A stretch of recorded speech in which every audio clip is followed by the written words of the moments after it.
Kemudian berikutnya kita membahas cargo handling marks ya. Maaf, dari shipping marks sama information marks ada yang mau ditanyakan, silakan. Sebelum kita ke cargo handling marks ya.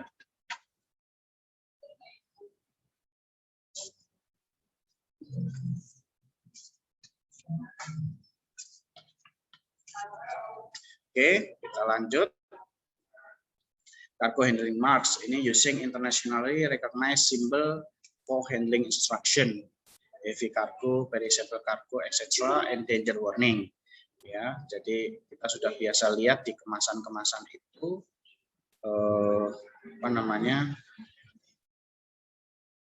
simbol-simbol dalam kemasan ya, seperti yang paling sering kita lihat pasti fragile, handle with care, or this way up, atau keep away from heat misalnya, atau keep dry, center of gravity misalnya, use no hooks itu juga sering, ini yang sering-sering kita lihat ya untuk standar handling marks-nya. Jadi semua pihak sudah recognize bahwa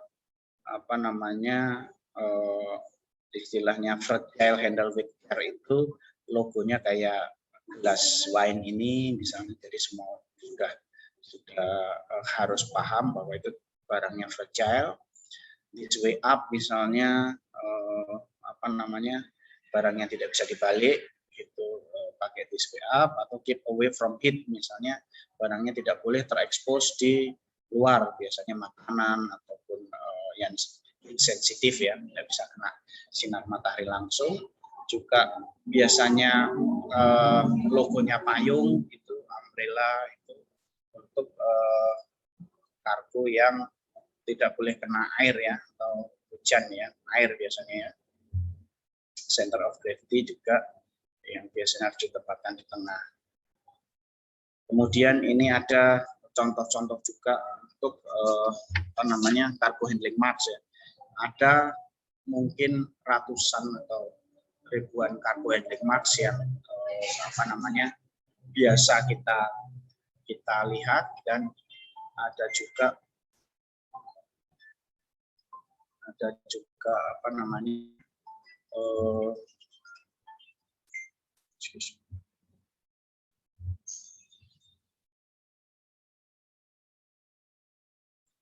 ada juga yang harus kita pahami bahwa standar handling marks itu harus ditampilkan paling tidak di tempat-tempat yang mudah terlihat di kemasan tersebut ya.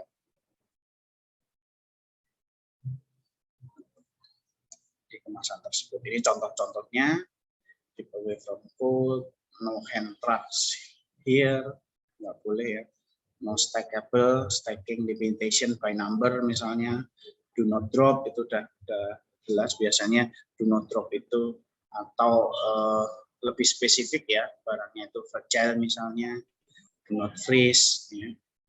Ini contoh-contoh yang lebih akan mereduce cost, mempercepat pemindahan barang, mempercepat atau identifikasi untuk handling yang tepat ya.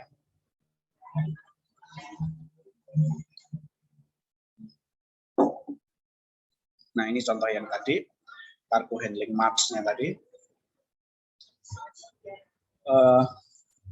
Standard shipping mark-nya, consignee name-nya ABC ya. Reference number-nya 1234, final destination Bombay, bisa ditambahkan juga untuk transit point, misalnya Bombay via Singapore atau Bombay via Klang misalnya. 1 out of 25 ya, 1 from 25. Jadi box nomor 1 dari 25. Nah, kemudian yang di-share informasikan ditulis terpisah adalah information mark. Tadi di awal sudah disinggung information marks-nya itu seperti apa. 462 kg made in UK ya, information marknya di sini cuman ada apa namanya berat aja, ini tidak kelihatan apakah ini berat net ataupun gross karena tidak ditulis di sini, harusnya ada, harusnya 462 kg gross atau neto 6462 kg misalnya ya, berat bersih. Then cargo handling marks-nya kelihatan ya, kelihatan apa namanya di side up sama motion, terlalu kecil nggak kelihatan.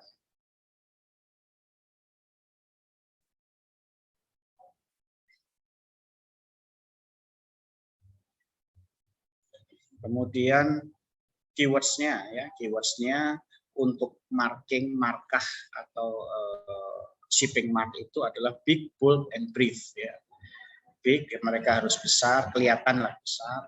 Bold, apa namanya, and brief ya, bold itu tebal ataupun brief yang jelas ya.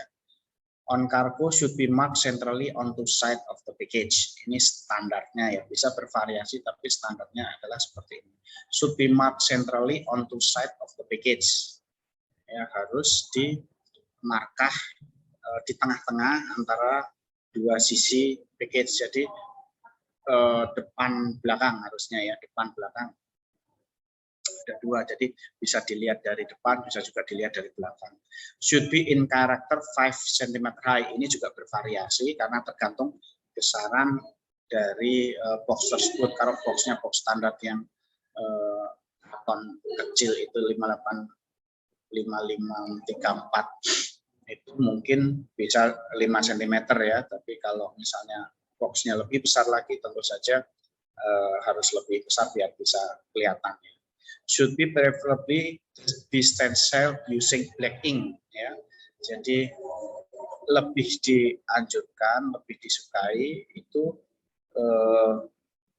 tinta hitam or color contrasting with the background, ataupun yang berwarna dan juga kontras dengan warna boxnya. Box ini waterproof, sudah jelas, jadi apa namanya, permanently and resistant to humidity and friction, biar gesek-gesek terus kena lembab itu nggak hilang tulisannya ya. Fluorescent color might be considered, jadi warna-warna yang terang yang bercahaya itu juga jadi pertimbangan, kecuali merah itu biasanya untuk DG ya, jenis kargo, jadi mungkin bisa hijau, mungkin bisa kuning, yang warna-warna cerah yang mungkin lebih bisa kelihatan selain tentu saja hitam tadi. Information mark juga gitu, the spirit from shipping marks and smaller character and different color. Tadi seperti apa namanya, ini information made in UK ini harusnya different color ya jadinya ya. Ini tadi kan ininya hitam, apa namanya, shipping marknya hitam, information marknya harusnya warnanya berbeda ya.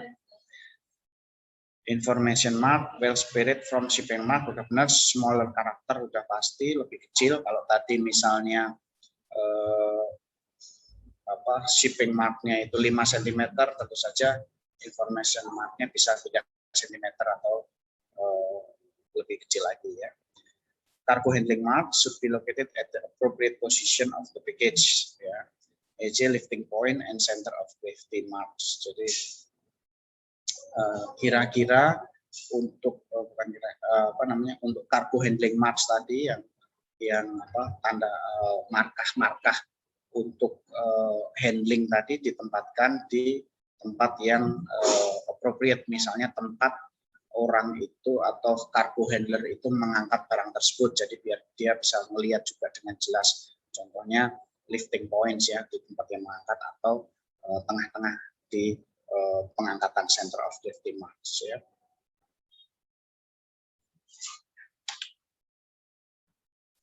Nah, ini ada sedikit contoh dari special notes on the methods of marking.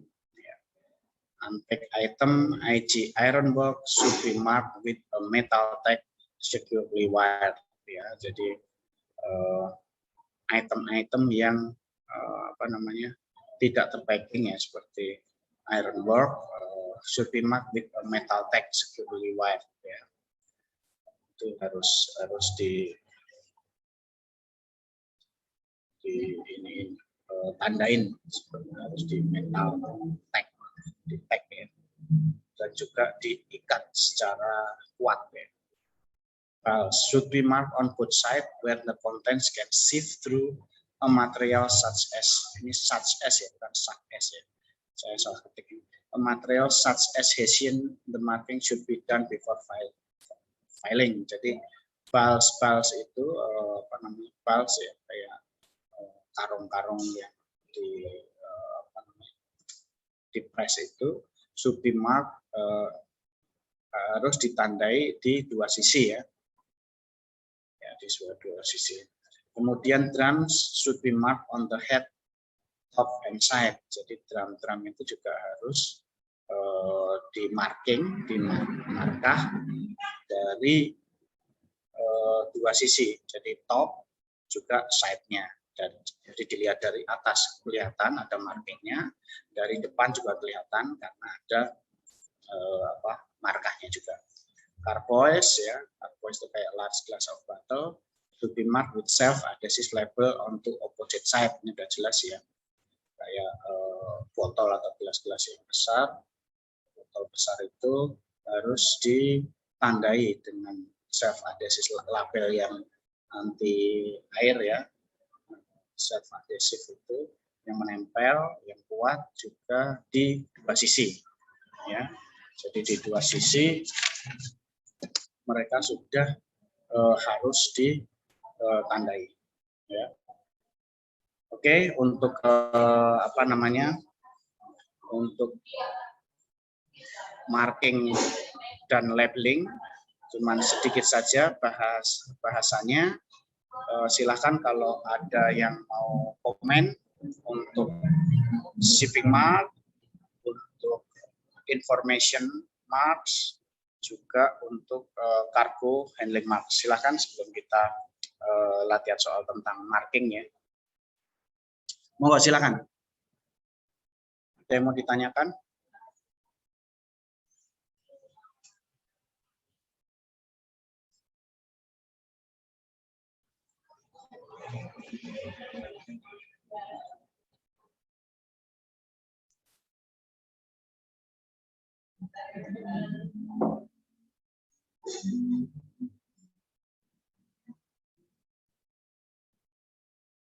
Tidak ada, Pak, cukup.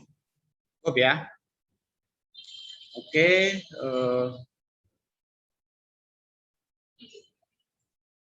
kita coba.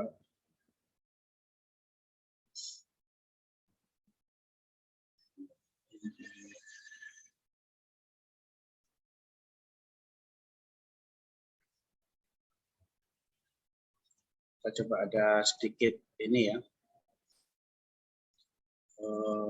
case tadi, ya. Coba bisa lihat share screen saya kan, ya? Kelihatan, ya?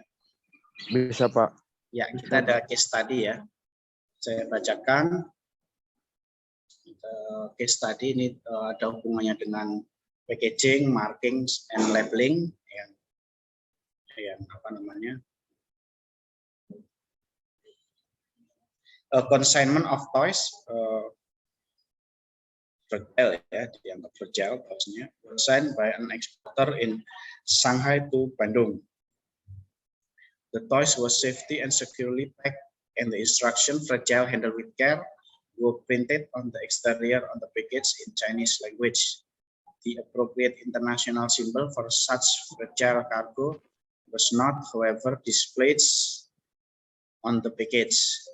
The consignment was handled at destination port of Bandung by buyer's freight forwarder, which its freight handler who could not read Chinese and were not therefore aware that the contents of the package were fragile. As a result, the toys was severely damaged. Who was responsible for the damage? How could it have been avoided? Please explain. Enggak, kita latihan soal 5-10 menit ya. Siapa yang mau coba jawab, silakan. Ayo, biar nggak ngantuk.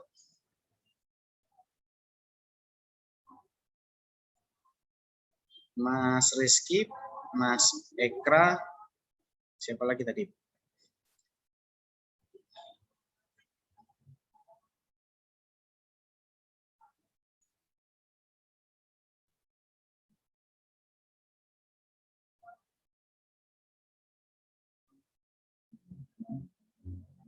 Ya Pak. Yes. Silakan. Sudah silakan.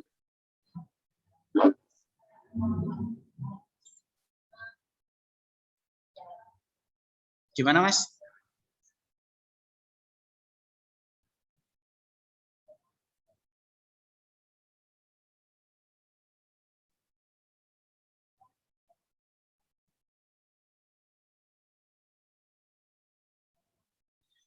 Ayo, siapa yang mau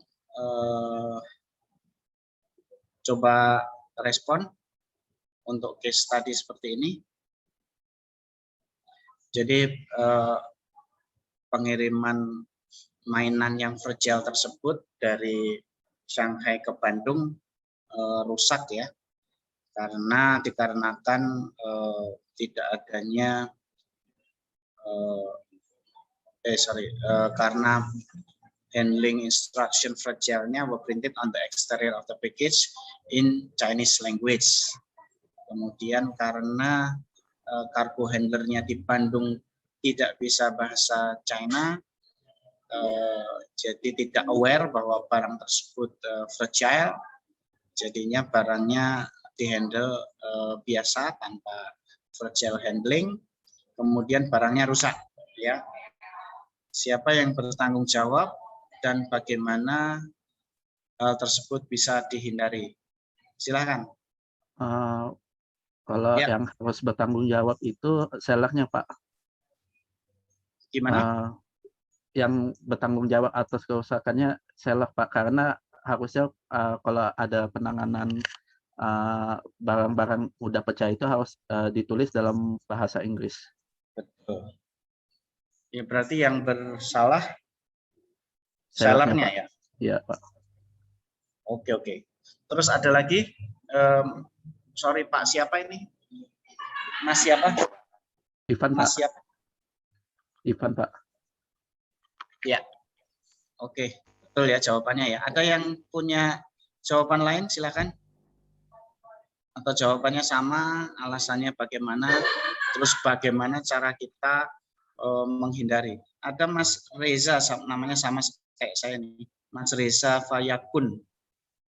Silakan.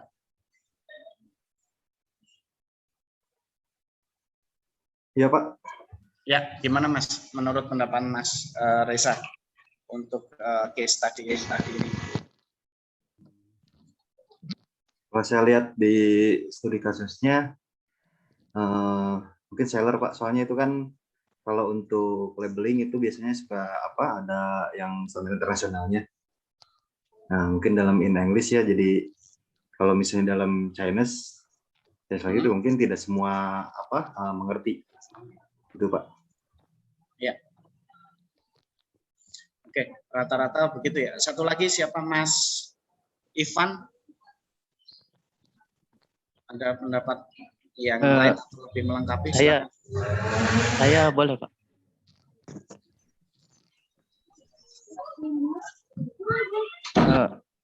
Saya Pak. Ya, silakan. Selain Mas Sandi. Selain sellernya, mungkin freight forwardernya juga mungkin Pak ini. Ya. Karena kalau nggak salah tadi dibahas juga bertanggung jawab juga untuk ini, untuk packagingnya gitu Pak. Sip. Untuk handling ini. Ya. Termasuk untuk ini ya label-labelnya kalau nggak salah Pak. Ya. Oke. Good point ya, additional point dari Mas Sandi Karya. Kasih Pak.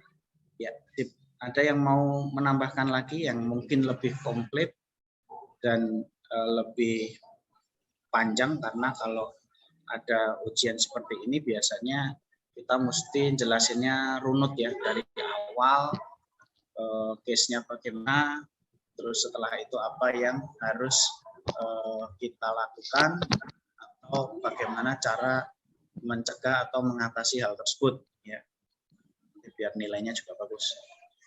Saya Pak. Ya, silakan. Mbak siapa? Sally Pak. Mbak Sally. Ya. Ya. Kalau menurut saya Pak, sama seperti yang pendapat sebelumnya, cuman saya ingin melengkapinya. Jadi kalau menurut saya yang bertanggung jawab itu seller. Tetapi sebagai freight forwarder, kita juga menyarankan kepada seller untuk memberikan packaging yang lebih baik dan menambahkan simbol atau marking yang sesuai dengan ketentuan internasional gitu Pak. Betul. Good point ya sama Pak Mas Sandy tadi, Pak Sally. Ada yang mau menambahkan dikit lagi tambahannya? Ya Pak, Ya, Pak Ekra silakan. Mas Mungkin Ekra, juga Mas Ekra ya. ini dari kosmogi saya penjelasan kasusnya kurang jelas karena dari awal itu biasanya kan packaging itu sudah disiapkan dari produsen ya. Iya. Ya. Mungkin kesalahan ini mungkin akumulasi gitu ya. Jadi Betul. dari produsen. Jadi produsen tidak mempackaging dengan ketentuan yang bisa bisa mencegah salah penanganan. Kemudian juga ketika barang mungkin ada seller ya, penjual juga tidak melakukan checking barang juga begitu. Hingga ini kayaknya kesalahannya akumulasi ya dari awal sampai akhir karena tidak ada yang mengontrol itu gitu. Ya. Oke. Gitu Pak. Good point ya Pak Mas Ekra. Saya kebiasaan ngajar profesional jadi panggilnya Pak. Sorry Mas Ekra. Jadi semuanya benar ya tadi ya. Cuman kalau dari teori modul kita memang kita harus menjawabnya secara tepat. Bagaimana caranya, dan juga party atau pihak-pihak yang responsibel itu harus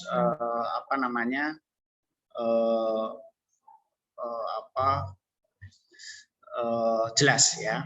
Nomor satu adalah prinsipnya dulu. Tadi kan prinsip untuk kemasan itu protection ya. Protectionnya terpenuhi apa tidak ya. Terus prinsip satu lagi nanti kalau menjawab rumit ya. Prinsipnya lagi adalah bahwa freight forwarder tersebut, freight forwarder di origin di China sana, itu berarti dia tidak due diligence ya kan? Karena tidak mengadvise either itu kemasan ataupun markingnya itu sesuai sama standar ya. Itu. Tapi party ataupun pihak yang bersalah memang harus ditunjuk ngirim kan. Dan salahnya freight forwarder adalah tidak mengadvise sebagai responsibility kita untuk memberikan suggestion untuk masalah packingan kan gitu ya. Terus yang kedua kesalahan dari shipper tersebut adalah tidak due diligence juga untuk standar shipping marks itu akan seperti apa ya, harusnya dengan bahasa internasional dan segala macam. Kemudian kesalahan juga dari pihak agen ataupun agen ataupun pengangkut juga tidak koordinasi juga dengan ground handling ataupun pihak penerima ataupun agennya di negara tujuan, bahwa informasi bahwa mereka juga harusnya aware bahwa barang tersebut fragile kan seperti itu. Jadi dia tidak melakukan due diligence sebagai pedoman guidelines dari packaging tadi, dari dua guidance yang keempat tadi, yaitu harus menginformasikan segala sesuatunya di negara tujuan. Nah, untuk menambah lagi bahwa event yang harus disalahkan itu si pengirim, kalau Mas Mbak sekalian pernah ikut pernah ikut kursus juga untuk insurance, saya nggak tahu dapat nggak liability sama cargo insurance, dapat nggak ya? Dapat ya? Kalau nanti dapat kursus liability insurance sama cargo insurance, nanti dihubungkan juga bahwa cargo sudah seharusnya diasuransikan. Jadi tanggung jawab. Dapat, Pak. Dapat ya, good lah. Nah, nanti kalau dapat dihubungkan manajemen juga, asuransi. ya, dihubungkan juga dengan asuransi dan liability dari pengangkut misalnya. Ya, nanti dari pihak, nanti jawabnya panjang gitu biar nilainya sempurna.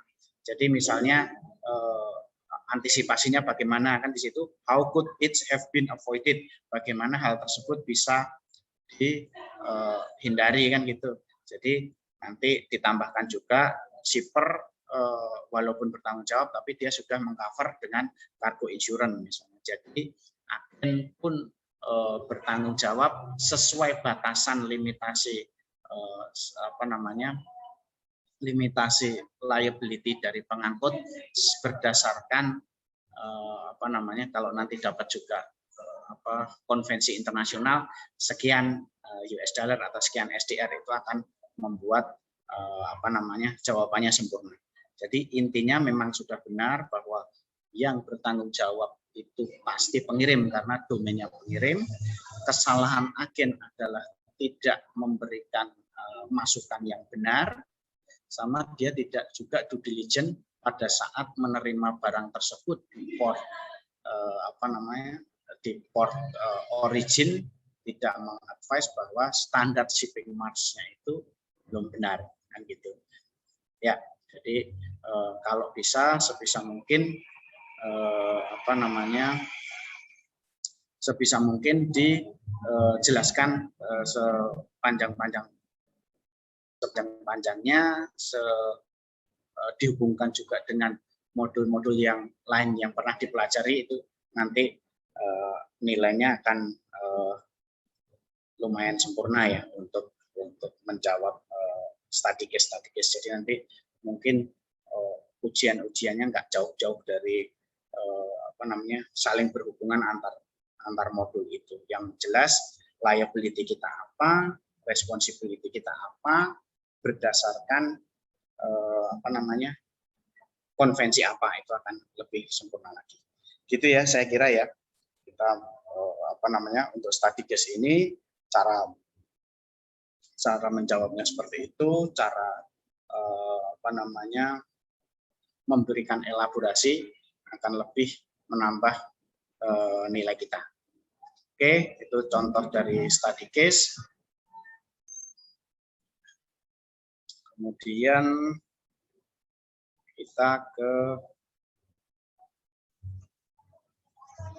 kita lanjut ke modul berikutnya, ke bahasan selanjutnya.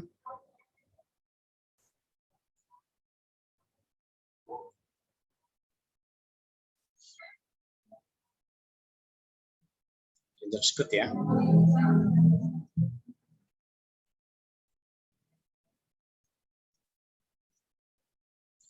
Bisa lihat ini kita ya. Bisa, Pak. Screen kita ya. Sudah saya ganti dengan dangerous goods ya. Bisa, Pak. Kita Bisa, lanjut Pak. ya. Bisa, Pak. Sip. Kita dangerous goods ya. Sebelumnya kita seperti yang kita berikan di awal tadi, bahwa di dalam modul kita untuk dangerous goods memang diselipkan atau dimasukkan dalam modul packaging and dangerous goods. Nah, itu di situ nanti kita harapannya adalah kita sedikit tidak terlalu detail, tapi sedikit mengerti mengenai bahaya yang ada hubungannya dengan dangerous goods, terutama untuk packaging ataupun markingnya ya. Nanti kalau details packagingnya nanti akan diberikan dalam kursus-kursus terpisah yang berbeda dengan kursus packing and marking ini ya, packaging and dangerous good ya. Jadi akan lebih detail lagi karena dangerous good itu sangat luas dan instruksinya sangat banyak, tetapi semuanya ada di guidance booknya, buku panduannya yang harus dilihat atau dibawa oleh setiap expertise atau setiap perusahaan yang mempunyai tenaga ahli dalam bidang dangerous goods ya. Jadi penangannya khusus, cargo handlernya khusus, bersertifikat, dan dia lisensi yang selalu diupdate atau validasi dalam 2 tahun. Oke, kita mulai aja untuk dangerous good. Definisinya kita agak cepat aja karena ini cuma pengertian-pengertian. Untuk prakteknya nanti kita iniin satu-satu di kursus yang terpisah. Dangerous goods are material or item with hazardous properties which, if not properly controlled, present a potential hazard to human health and safety, infrastructure, and or their means of transport. Jadi dangerous good material atau item yang mempunyai potensi berbahaya, potensi hazard, yang jika tidak dikontrol secara benar dengan secara proper menyebabkan atau berpotensi untuk bahaya, menimbulkan bahaya pada kesehatan manusia dan juga keselamatan manusia, infrastruktur, dan atau media transportasi tersebut. Ya. Itu pengertian dangerous goods. Kemudian dangerous and hazardous goods require special packing, marking, and labeling. Ya. Dangerous and hazardous goods require special packing, marking, and labeling. There was no uniform set of rules applicable to packing and labeling such good. Jadi there was no uniform set of rules applicable to packing and labeling such good. Sebelumnya tidak ada ya. Setiap negara, many countries had their own laws and regulations. Setiap negara mempunyai hukum dan peraturan sendiri-sendiri. In 1965, the rules framed by the IMO, International Maritime Organization, known as the IMDG Code, governing the transport of dangerous goods by sea. Jadi tahun 65 sudah mulai diatur IMDG-nya, International Maritime of Dangerous Goods ya. Kodenya, nah ini formatnya International Regulatory Bodies. Ya. Ini berbeda-beda setiap negara, setiap tadinya, sehingga akan diseragamkan ya. Nah ini contohnya buku-bukunya dan peraturannya. Dangerous hazardous goods, who should pack? Siapa yang harus balik lagi ya? Siapa harus melakukan pengemasan? Itu supplier atau pengirim ya. Siapa yang harus melengkapi datanya, mendeklar? Itu juga supplier. Jadi ini sebenarnya untuk keselamatan atau bukan keuntungan ya, untuk keamanan kita sebagai freight handler ataupun logistic service provider, bahwa sebenarnya semua itu yang harus mendeklar adalah supplier ya. Jadi dengan semua dokumen ini itu kita sebagai freight handler ataupun agen itu sebagai agen itu tidak bertanggung jawab, atau misalnya ada insiden itu terbebas dari tuntutan sebenarnya kalau kita sudah mendapatkan semua itu dari supplier. However, kenapa kita cargo handler atau logistic service provider juga harus aware dengan peraturan-peraturan, karena kita yang dealing langsung dengan pihak pengangkut. Jadi pihak pengangkut kan tidak bisa atau jarang yang bisa melakukan kecuali kontrak besar yang melakukan komunikasi dengan pihak shipper. Mereka kan tahunya kita. That's why mereka harus equip melihat juga license kita dalam handle dangerous goods. Jadi yang punya license itu kita, bukan suppliernya. Ya. Kemudian ini untuk packing groups-nya, ya. Ini sangat teknis ya, sangat teknis. Nanti bisa dilihat di buku-buku dangerous goods jika Anda atau Mas Mbak sekalian, adik-adik sekalian ikut kursus dangerous goods. Dan ikut kursus dangerous goods pun kita tidak bisa langsung ikut. Kita harus lulus basic cargo dulu. Once basic cargo lulus, kita baru bisa join dangerous goods course. Memang levelnya agak tinggi karena saking banyaknya peraturan-peraturan yang harus kita hafalkan, bukan hafalkan ya, maksudnya kita ketahui. Juga tidak selalu yang saya tahu skor kelulusan itu bagus ataupun lulus. Ada juga teman-teman zaman saya ikut dangerous goods tahun 2005 atau 2006, mungkin kalian masih sekolah ya. Saya lulus dangerous goods tahun 2005 atau 2006, saya lupa. 2006 itu teman-teman saya juga banyak yang nggak lulus. Jadi nanti kalau mereka nggak lulus, nanti ujian lagi waktu ada batch kursus lagi. Jadi memang tidak gampang untuk lulus dangerous goods itu. Jadi banyak yang harus dipelajari, banyak yang harus dilihat di buku dangerous goods-nya tadi. Jadi once kita pas dangerous goods, kita punya lisensi untuk menghandle dangerous goods ya. Oke, kemudian ini tadi hubungannya dengan IMDG, International Maritime Dangerous Goods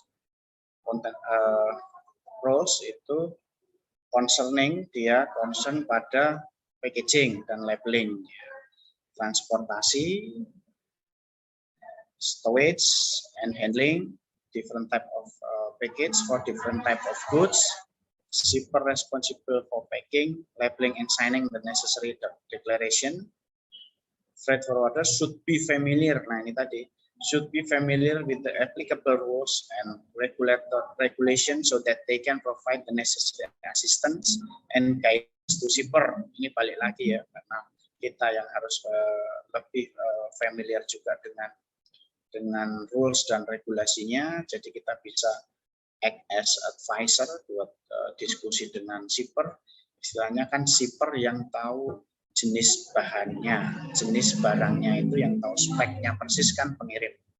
Ya, pengirim tahu persis spek barangnya seperti apa, tahu bahayanya seperti apa, sehingga mereka bisa mengeluarkan deklarasi atau MSDS atau SDS, Material Safety Data Sheet-nya. Itu di situ ada konten jenis barangnya apa, bahayanya apa, bagaimana cara mengatasi jika terjadi kerusakan barang atau kebocoran barang itu, bagaimana cara mengatasinya. Itu nanti diharapkan kita sebagai freight handler, freight forwarding juga mengetahuinya, sehingga penanganan yang cepat jika ada insiden terjadi sesuatu dengan kargo ataupun barang yang berbahaya tadi, kita juga bisa aware. That's why setiap ada dangerous cargo dalam suatu kompartemen, dalam suatu pengiriman, itu harus ada yang pihak dari kita ataupun dari shipper terutama yang bisa dikontak selama 24 jam ya, emergency contact istilahnya ya. Kemudian ini klasifikasi daripada dangerous good tadi. Yang kelas 1 eksplosif ya, eksplosif dia punya subkelas yang bahan peledak ya, peledak yang punya substance and article which have mass explosion hazard. Ya, bahaya ledakannya paling tinggi.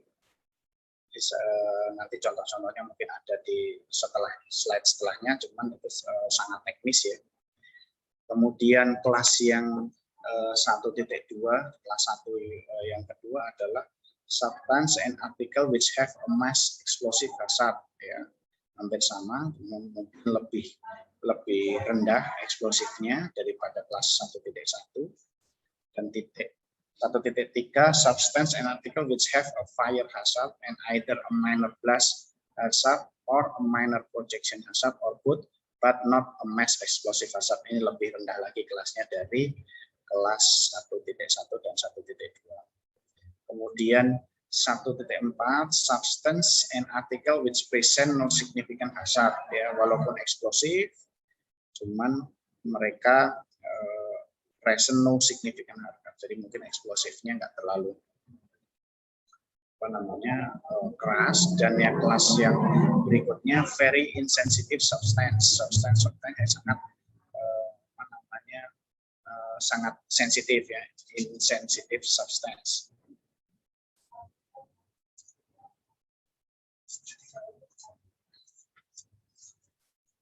Kemudian kelas berikutnya kelas 2.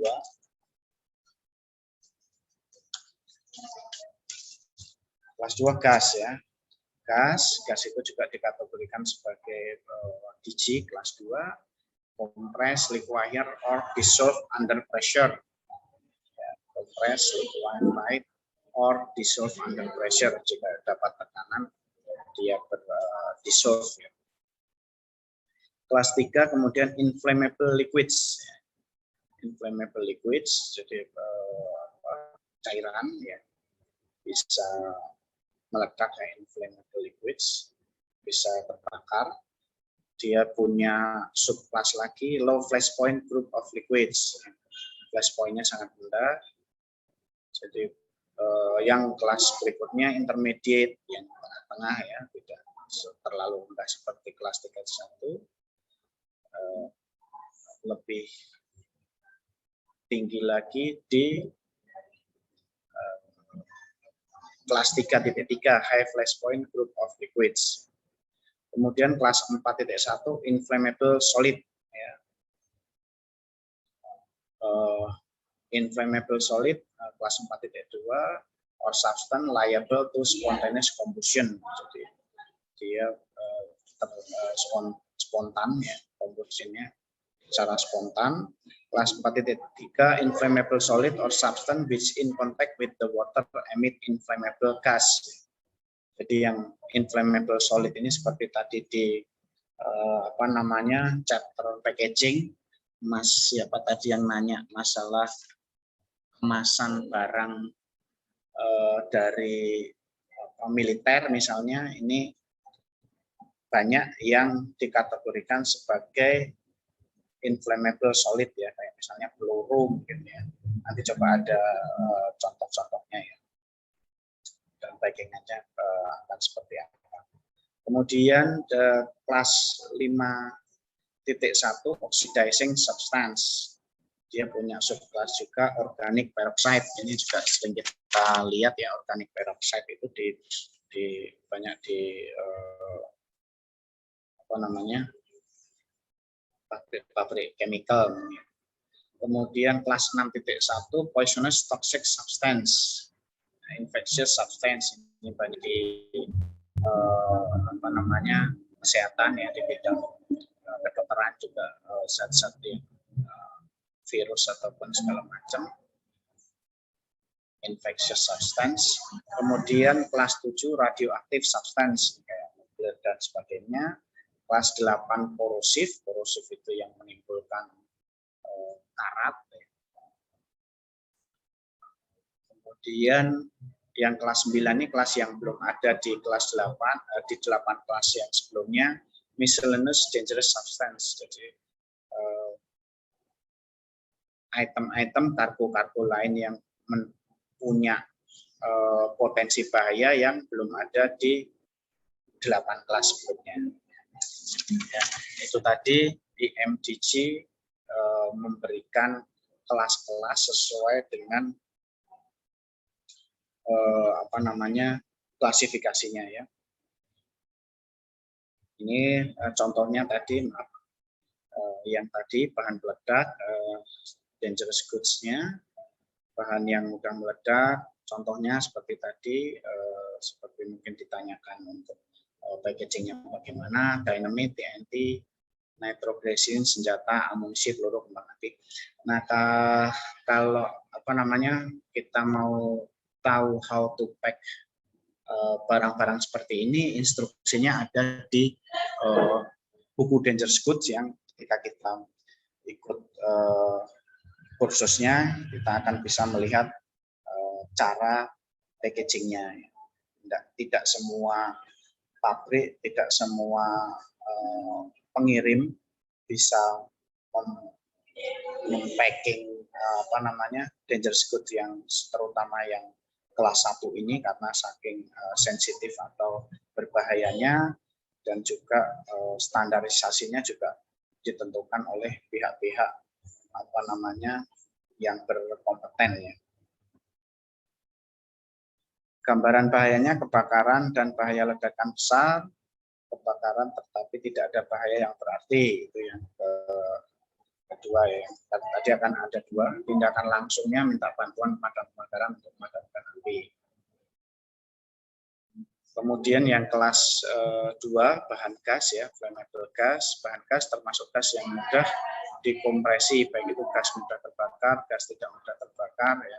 Contoh-contohnya ada misalnya gas LPG juga mungkin termasuk di sini, acetylene, hydrogen, propane, nitrogen, neon, carbon dioxide, fluorine, klorin, hidrogen cyanide, sama aerosol. Nah, aerosol juga sering kita lihat. Kemudian perhatikan juga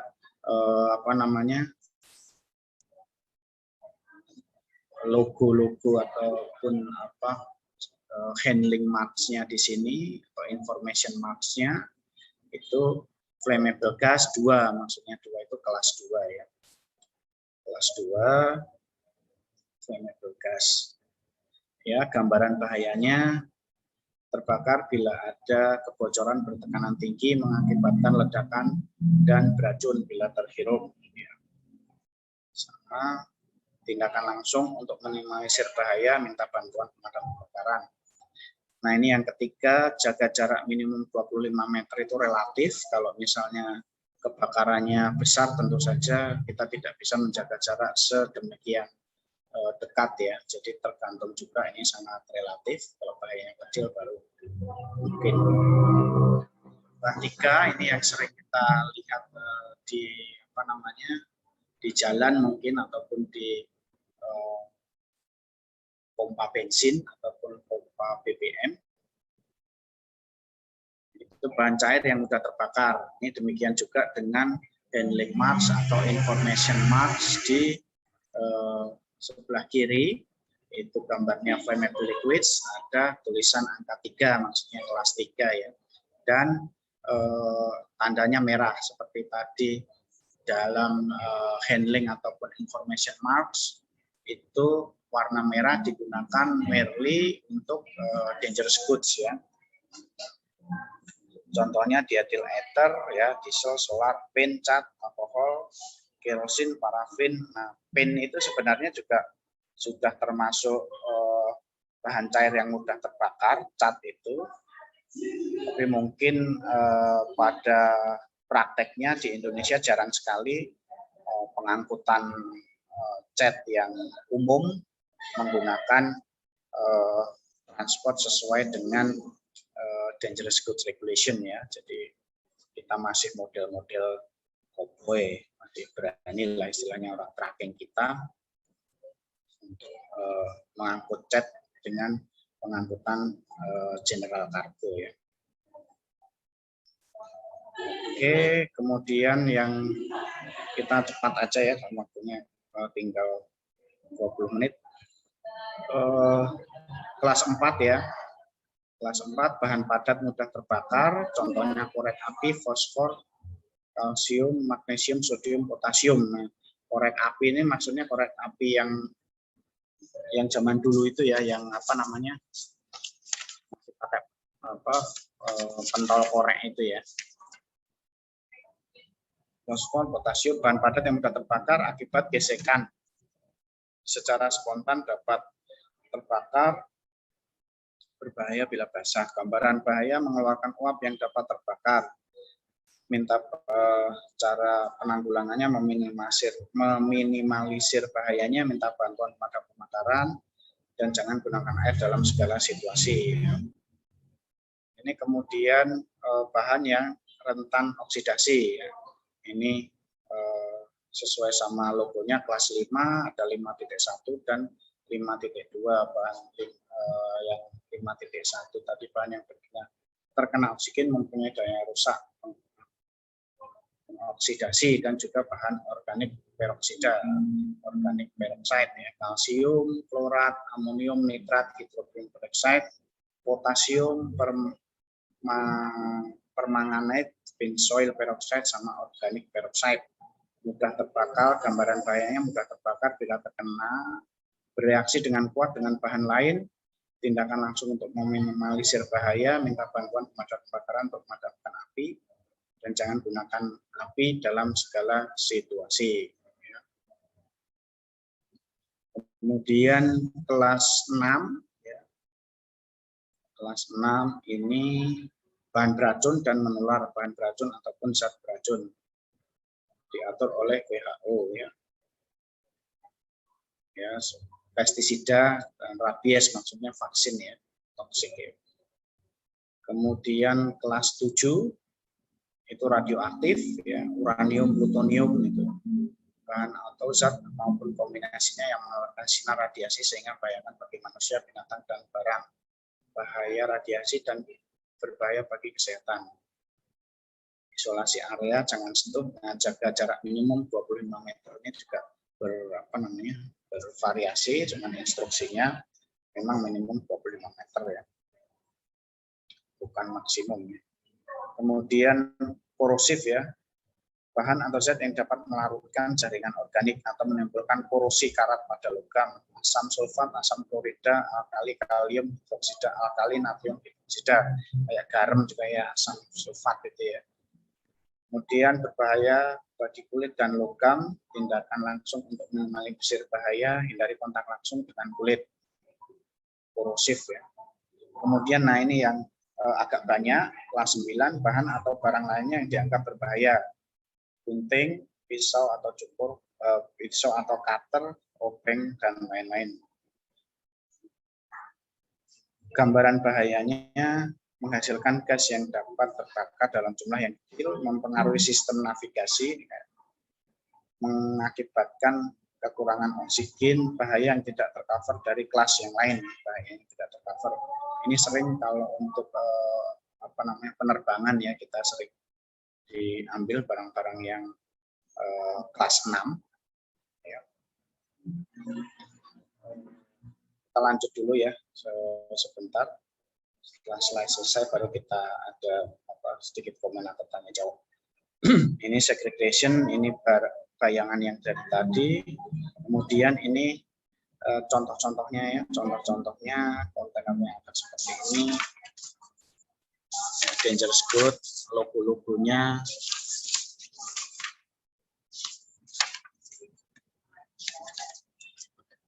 Kemudian nih dokumen ini yang nggak kalah penting, dokumen untuk dangerous good ya. Nomor 1 adalah shipping instruction. Ya, di sini udah jelas mention di sini Rotterdam Port, kubik meternya 15,613 kubik. Switzerland itu mungkin tujuan akhirnya. Rotterdam Port adalah pengiriman shipping kontainernya sampai Rotterdam. Jenis barangnya, description of good, keterangan barangnya, textile effect, ini pengefek tekstil ya. Shipment numbernya, invoice number, DG item, teratop, yellow, ini jenis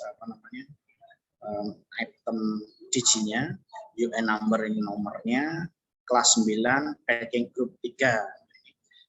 Sudah dijelaskan ataupun disebutkan dalam digi shipment. Jadi nanti kita booking kita melakukan pembukuan untuk ke shipping line untuk pengangkut melampirkan digi shipping instruction. Jadi kita aman bahwa barang tersebut miliknya shipper dan kita memang sudah mendeklar sesuai dengan yang dideklar atau diinstruksikan oleh shipper, itu untuk keamanan dan posisi kita ya. FCL-nya 20 feet ya, type of service-nya. Ini paling penting dan harus ada dalam digi shipment. Setiap digi shipment, tanpa shipping instruction digi shipment kita dianggap yang mempunyai barang tersebut. Jadi nanti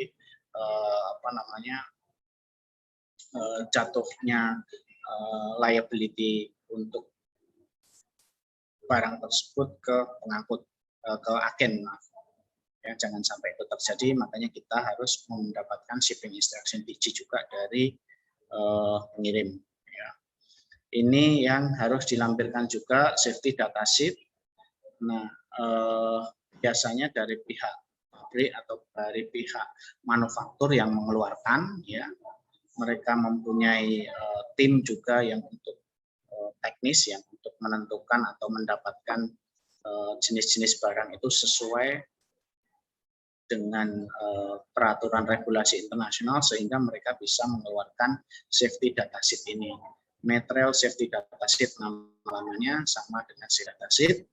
Ini namanya disebutkan di sini, proper shipping name-nya ada, kelasnya ada, marine pollutannya yes, miscellaneous labels-nya, packing instruction-nya 956, cargo aircraft, packing instruction-nya passenger aircraft. Berarti dia bisa di cargo aircraft, bisa juga di passenger aircraft, sama packing-nya ya. Ya. Ini harus dilampirkan juga dalam pembukuan untuk untuk ke pengangkut. Ya. Kemudian digi application ini juga dokumen required for digi shipment. Ini teknis dalam shippingnya. Port of loadingnya Jakarta Indonesia, port of discharge-nya Rotterdam Port, proper shipping name-nya sekian-sekian, chemical name-nya ada, UN number-nya UN 3077, flash point-nya not available. Terus yang selanjutnya adalah booking confirmation untuk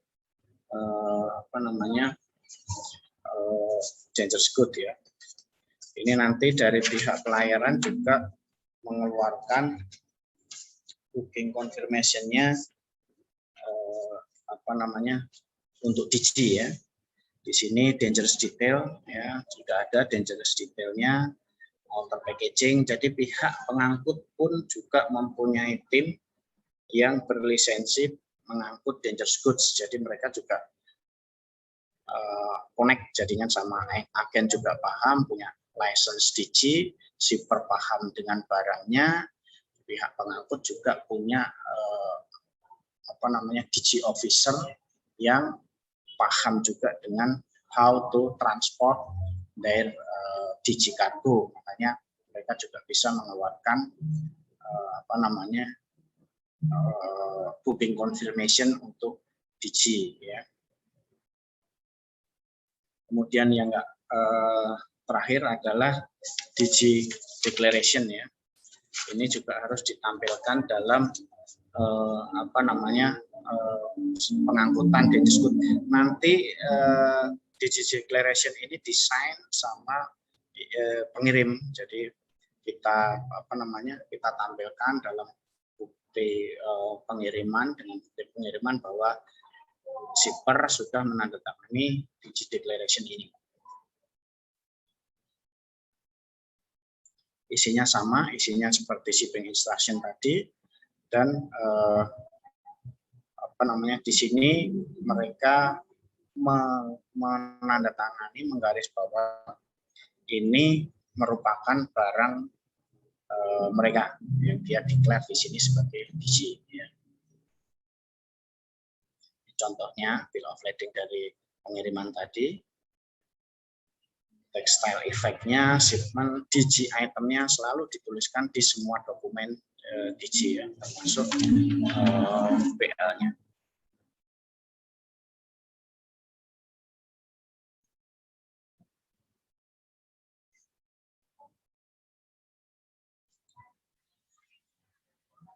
Oke, untuk DG sampai di situ kita masih ada 10-15 menit untuk tanya jawab tentang DG, tentang atau semua dari apa yang kita pelajari tadi.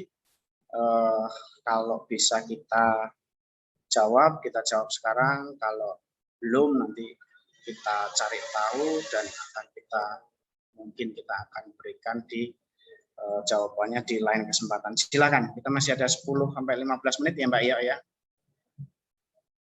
Iya Pak. Ya, silakan siapa yang ada komen atau menanyakan sesuatu, boleh semua tentang DG ataupun tentang packaging dan juga marking and labeling. Silakan.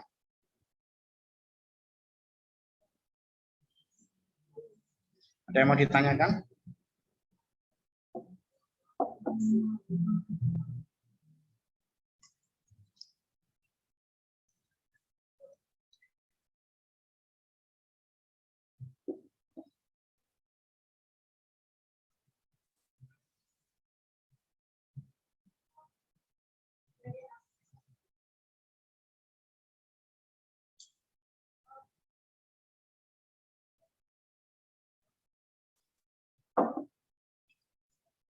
Silakan. Ayo, siapa yang mau mengomentari, bertanya, atau menjawab?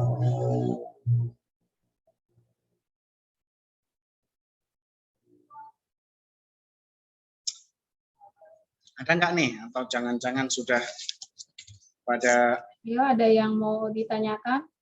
Ayo. Pak Eka, nih Pak Reza. Yes. Saya izin bertanya, Pak. Ya, Mbak Mia, silakan.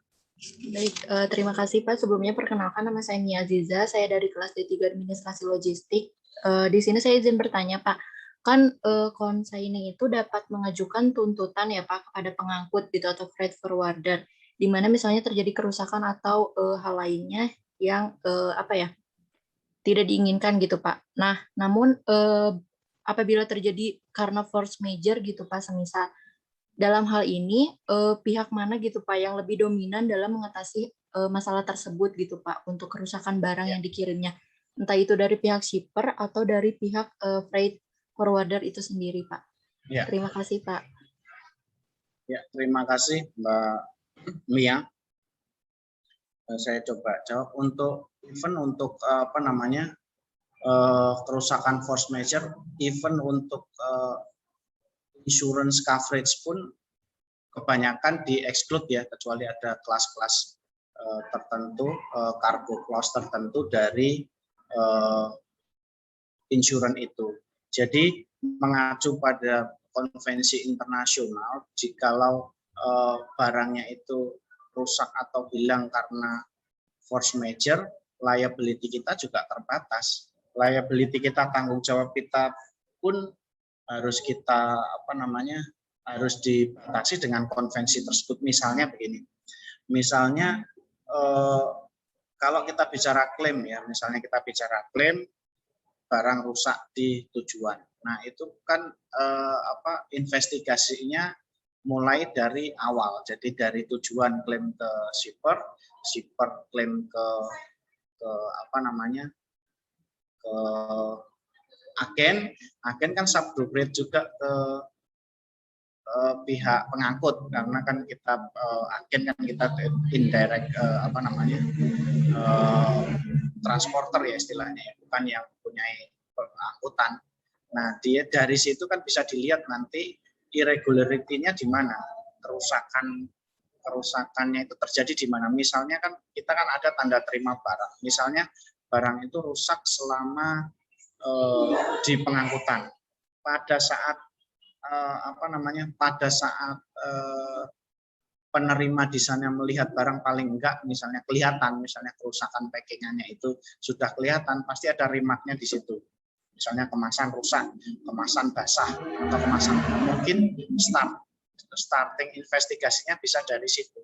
Once itu nanti ketahuan bahwa rusaknya itu karena force majeure ataupun karena inherent vice atau kerusakan karena sifat barang itu sendiri, itu nanti bisa dibuktikan di situ. Memang agak panjang klaimnya, tapi mau nggak mau kita harus ikuti proses itu, otherwise kita sendiri yang harus mengganti sesuai dengan liability atau tanggung jawab kita sebagai agen atau on behalf pengangkut kan, seperti itu. Jadi mau nggak mau yang kita mesti involve yang lebih effort kita, karena kadang posisi pihak agen itu jika terjadi atau segala sesuatu serba terpojok ya istilahnya. Di satu sisi kita mau ikut konvensi internasional, enggak liability pengangkut cuman segini misalnya. Kayak misalnya kita kirim barang pakai kurir gitu ya, Mbak. Itu kan misalnya barang hilang cuman diganti 10 kali biaya kirim. Nah, apabila biaya kirimnya cuma 5.000, berarti diganti cuma 50.000 maksimal kan begitu. Nah, kita bisa aja strict seperti itu dengan asumsi otherwise our relation with client juga nggak begitu bagus istilahnya. Tapi pihak pengangkut pun sudah pasti akan ngikutin konvensi internasional. Dia tidak mau in term of normally ya, selama pengalaman kita ya, pihak pengangkut itu jarang sekali bisa mengentertain klaim in respect of relationship. Ada kasus seperti itu, saya juga dalam 20 tahun kerja di bidang itu ada juga sih pengangkut, misalnya pesawat itu ganti karena barangnya kita kirim binatang hidup itu mati semua, dia ganti sampai 3.000 US juga berapa, yang harusnya cuma 200-an sekian US dollar, kita diganti 3.000. Itu kan untuk cover relationship dengan kita kan gitu. Tapi ada juga yang mostly enggak lah, orang kita gantinya cuma sekian sesuai sama peraturan atau konvensi internasional. Sudah gitu aja, kita kadang posisinya terjepit juga dengan di satu sisi kita maunya strict barangnya hilang karena force majeure, jadi kita tidak bisa dituntut istilahnya. Tapi di satu sisi itu klien kita yang kita harus punya goodwill untuk pertimbangan bisnis untuk kadang berbeda dengan pertimbangan claim atau liability. Saya kira seperti itu, Mbak Mia. Silahkan yang lain. Terima kasih, Pak. Ya. Ada yang lain, silahkan.